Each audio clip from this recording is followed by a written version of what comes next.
Kamala Harris, Dan, continues her just ill-fated media tour. It isn't getting any better.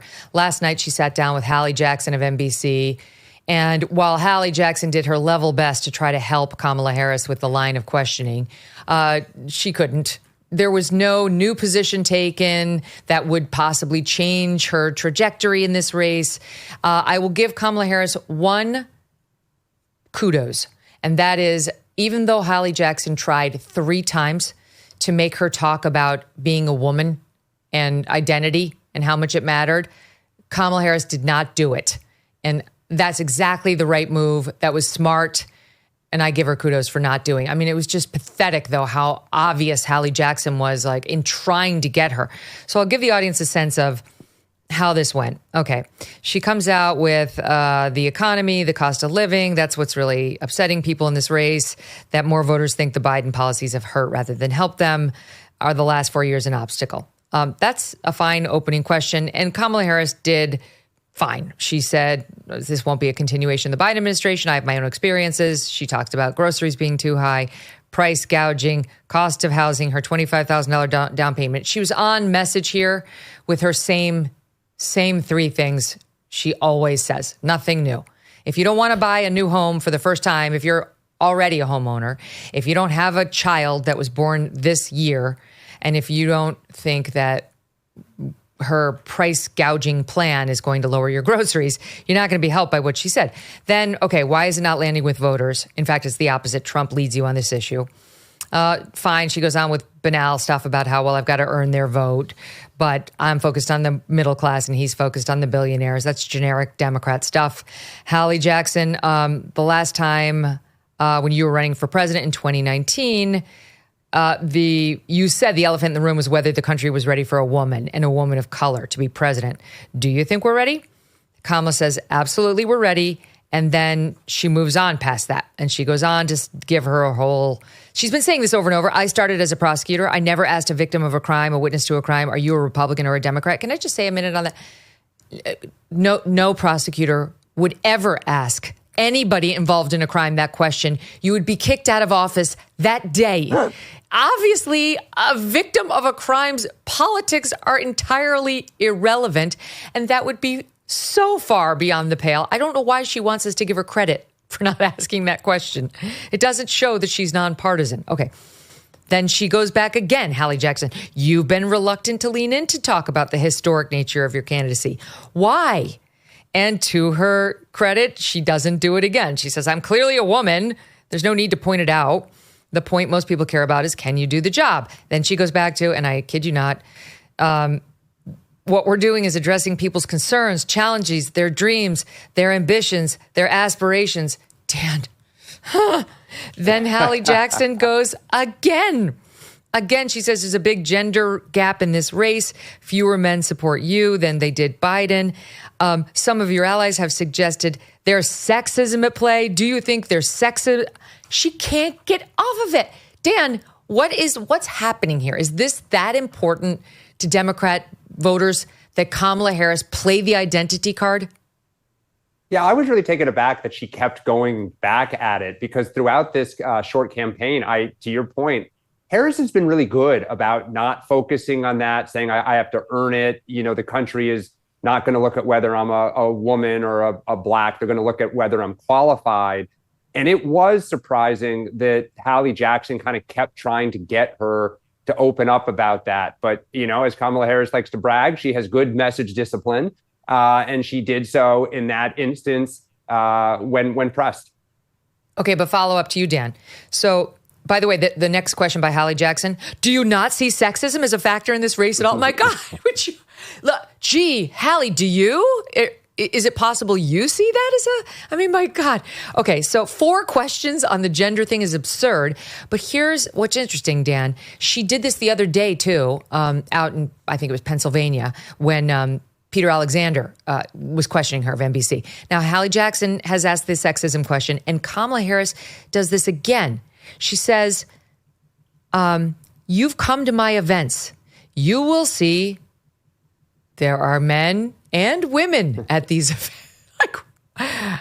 Okay. Good thing there is an other. Yep. Right? She says, so the experience that I am having is one in which it is clear that regardless of someone's gender, they want to know that their president has a plan to do the following great things. So I don't understand this either, Dan. I think the answer that any Democrat would say, I think, would be, yes, there is a gender gap in this race. And women are heavily favoring me, and some more men are favoring my opponent. And I've got to earn the votes of those men. And here's why I think they should vote for me. You know, like they would. Absolutely. Why won't she own what everybody knows is the case about this election?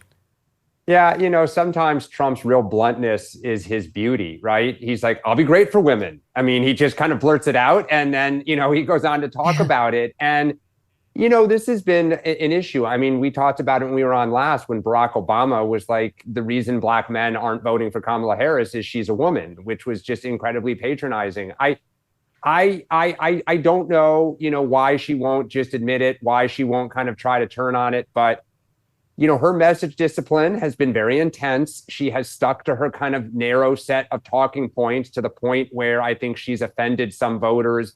I hope they haven't thrown their hands up and locked in for Trump. But it is something you see, you know, we hear it on our show. You see it in the data, both the campaigns and what's out there publicly, that there is frustration that she is so scripted and so tight in her answers. And I think some of her best moments on the campaign have been when she's leaned forward and had passion and energy and kind of gotten off the talking points, which really the one issue where we see that is when it's anti-Trump. Like, you can tell she dislikes the guy so much. It really probably is the animating reason why she's running. I think if you ask the average voter, why does Kamala Harris want to be president? She just hates Trump. I don't know if that's going to be successful or not, but it's the only place that she kind of lets the guard down, lets the hair down, and really shows who she is and how she feels. And voters, I think that's right. What they love about Trump. Okay, then we get 5, count them 5. We had 4 sexism questions. Now we have 5 questions on abortion. 5. This is like, okay. And by the way, the questions made no sense either. She's like, reproductive rights, abortion access, what specific, and then she says, if you win, it's possible Congress will be controlled by Republicans. So what specific concessions would you be willing to make in order to get something done on abortion access as soon as possible? So here she ignores that this has become a state's issue, right? Like, what concessions to what? What are we negotiating? What has Kamala Harris, what she wants to restore the Roe versus Wade regime, but whether a president or the U.S. Congress has the ability, I mean, the constitutional authority to do that, to regulate abortion at the national level, is very much in doubt. Trust me, as a lawyer, that is very much in doubt. So I guess the presumption is that they do, and that Kamala Harris is going to get a Roe versus Wade regime restored with the help of Congress. I'll give Hallie Jackson the facts that are not actually presented by her. What would you be willing to do in terms of concessions to make that happen on abortion access? She doesn't answer. And she says, again, it's a question of pragmatism. What concessions would be on the table? Religious religious exemptions, for example? Is that something you would consider? Hallie, exemptions to what? You need to use more words to make yourself, no one knows what the hell you are talking about. I am in news and I don't know what you're talking about. Religious exemptions to what, for whom, in what context?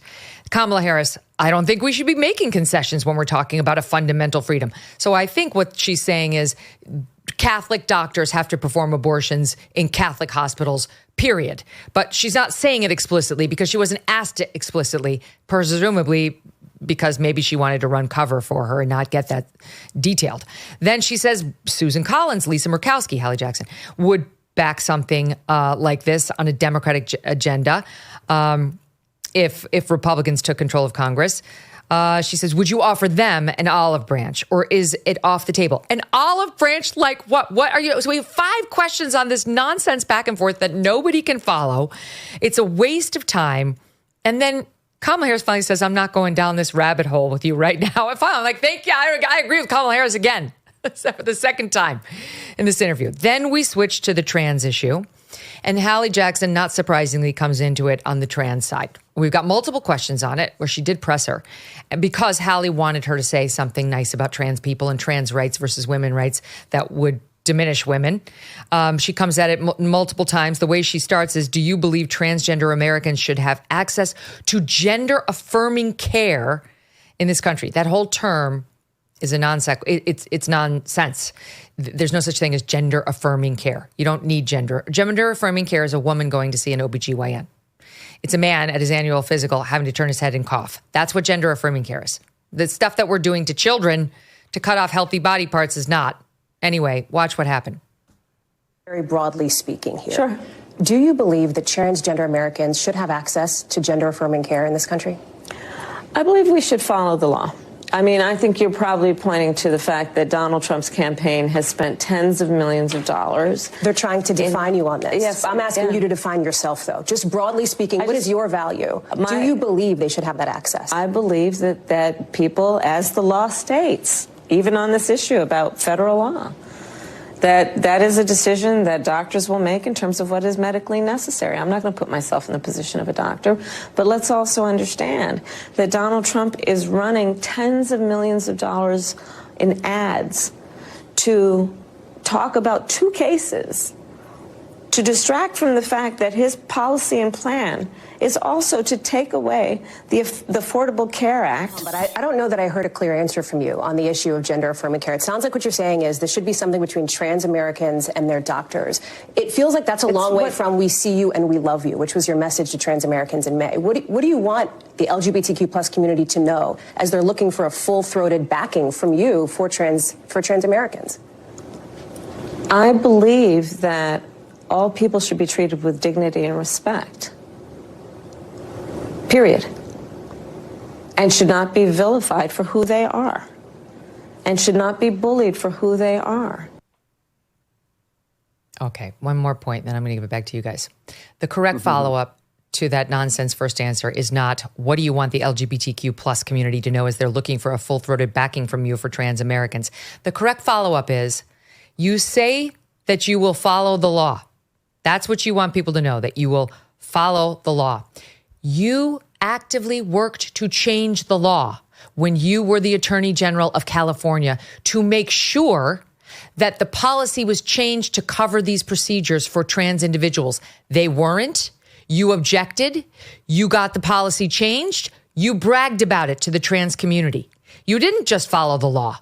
You thought the law was unjust and you worked to change it. The question is whether you're going to do the same thing at the federal level. And beyond that, if the law mandates these procedures, which are very controversial on the taxpayer dime, do you promise that you will work to change the law back to where taxpayers do not have to pay for this? In case you didn't see it, here is Kamala Harris bragging about changing the policy as California AG back in 2019 to a trans interviewer. When I was Attorney General, I learned that the California Department of Corrections, which was a client of mine, I didn't get to choose my client, that they were standing in the way of surgery. For prisoners. For prisoners. And there was a specific case. And when I learned about the case, I worked behind the scenes to not only make sure that that transgender woman got the services she was deserving. So it wasn't only about that case. I made sure that they changed the policy in the state of California. There it is. So that every transgender inmate in the prison system would have access to the medical care that they desired and need. And I believe it was not only, I know it was historic in California, but I believe actually it may have been one of the first, if not the first in the country, where I pushed for that policy. There it is. She's on camera admitting it. Go ahead, Sean. I've been in politics for 30 years doing campaigns. I've heard a lot of weasel words and weasel phrases. This, I'm going to follow the law, takes the cake, right? The whole reason you run for office is to change the law. Like, I think taxes are too high. I'm going to lower the rate. I'm going to vote for a change to these regulations. That's why we elect people, to either change the law in one direction or another. If your goal is just to be a caretaker, then why are you running? I'm just going to follow the law. Well, then you're not going to do anything. That's the biggest cop-out I've ever heard in politics. She clearly doesn't want to just adhere to the law. As you point out, on myriad of other issues, she has no problem talking about how she's flouted the law, how she's enforced the law, how she sent people to prison. So this is the cop-out of all cop-outs. I was going to say, if Kamala Harris loses, one of the reasons going to be she's very liberal. And I think, whereas some candidates would triangulate, I think she believes it. I mean, I think even on this issue, most Americans respect an individual's privacy, whether they're gay, lesbian, or transgender. Where there's not consensus and where it's controversial is stuff like men who are now women playing women's sports, the government providing surgeries and things of that nature. And I think the reason Harris won't speak against it, she's giving very lawyerly kind of mealy-mouthed answers, is she believes in, providing transgender care and other things. And there's a reason that she keeps kind of complaining about the tens of millions of dollars of ads being run against her. They're working. They're effective. Trump is hitting a spot where the majority of the country currently stands. This show encourages honest conversations, which isn't easy in today's media environment with big tech deciding who and what gets amplified. Well, there's a news platform that prioritizes free speech and transparency without controlling the narrative. Ground News. Ground News is an app and website that aggregates related articles from around the world, highlighting each source's political bias and corporate influence. Here's an example. Recently, CBS News told their staff not to refer to Jerusalem as being in Israel. And guess who didn't cover this? Left-leaning media. On Ground News, you can see more than 90% of the coverage is coming from right-leaning sources. Ground News has an entire blind spot feed with stories like this that are receiving lopsided coverage. It reveals how media narratives are shaping the conversation, and they're offering our viewers 40% off their Vantage plan, which gives you unlimited access to their website and app. They are independent and supported by subscribers, not corporate interests. Check them out at groundnews.com/Megyn. That's ground, GROUND, news.com/Megyn to take back control of the news you consume. Thanks so much for watching. If you like what you just saw, hit the subscribe button for more clips and full episodes.